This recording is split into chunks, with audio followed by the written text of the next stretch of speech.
looking around us at the natural world, we can see what energies are having an effect on us as we go about our day-to-day living.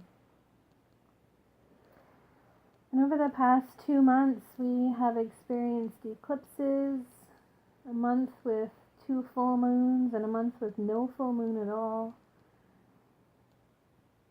And considering how strongly the moon affects our bodies and our moods, plant life, ocean tides, all of these things, this alone has created a lot of force towards personal process, be it internal healing work, self-reflection, making changes in our day-to-day living, reassessing dynamics in relationships, activism, boundary work, life changes, all of it. And now we are headed towards the dark moon. And this time of the dark moon is ripe for looking within and setting our sights on what we would like to grow over the next few weeks. We also have Mercury going retrograde this month, but the effects of this is this preceding. It also follows too, so that the effects of Mercury retrograde, affects us before and after the actual retrograde time. And it's commonly associated with, miscommunications, technology fails, or agreements and deals not having favorable terms. And what is becoming more commonly known is how to work with retrograde energy. By more, it's another layer of looking inward for a little longer. Completing projects that you might have stalled on, revisiting intentions set, as we move out of winter solstice time, those dreaming intentions, and taking a look at resolutions that we might have set and then forgotten about, or just simply tending to those seeds of change that we've planted. And all of this is supporting the last of winter's dream work, that deep inner healing and internal work that we've been doing.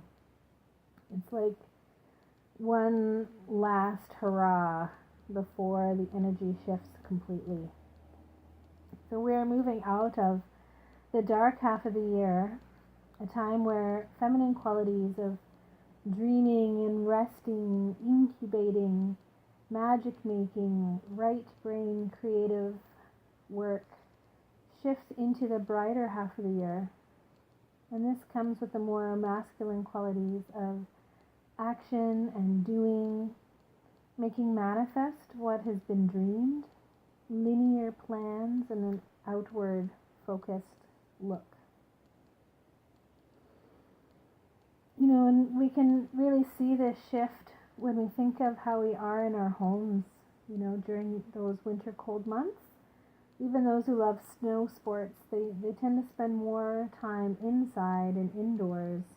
And during summer months, people are outside and busy tending to the yard or going for evening walks and building projects and socializing and camping, etc. So you can really see just by looking at the seasons this inward time during the dark half of the year and this outward time during the bright half.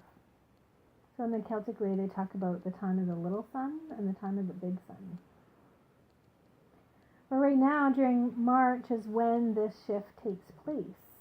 And we recognize it with the vernal equinox, a day where there is equal day and night hours. So from this spring equinox on to the fall equinox, we have more life force giving sunshine hours than restful dark night hours. So our days are longer than our nights, with focused growth energy, that real sort of focused growing energy until the summer solstice, when we experience the longest day, and then it'll start to taper off a little bit. So we have a timely opportunity to work with the balancing energy of the equinox while it's present.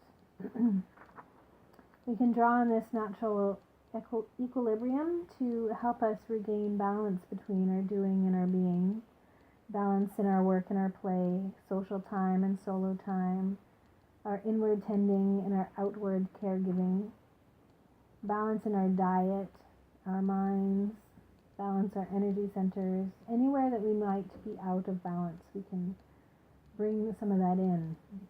And if you're going through the day and you just happen to notice the sun and the moon at the sky at the same time, it's just a nice, easy way to just reconnect to that intention or reconnect to that balancing energy that's really present right now. Doesn't matter, you might be just driving to work or something, or out for a walk, and seeing the sun and the moon at the same time is a really nice cue to just spend a moment welcoming in balance. So along with more focused processes around bringing balance, you can just sort of work in that way as well. And importantly, we can rest a moment in the grace of what can feel like a bit of a pause, on the fulcrum, this balance point between the two main energies of the year. So it's this liminal time, this space of it's neither here nor there. And this may be very needed medicine for many at this time. And while the solstices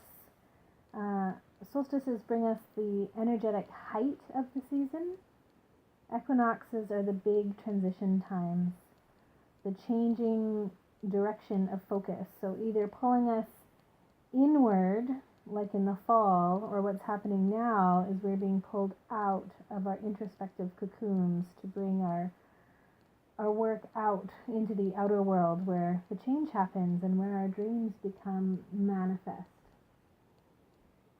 So for some of us it's an uncomfortable transition, and for others it's really welcome and timely and quite needed.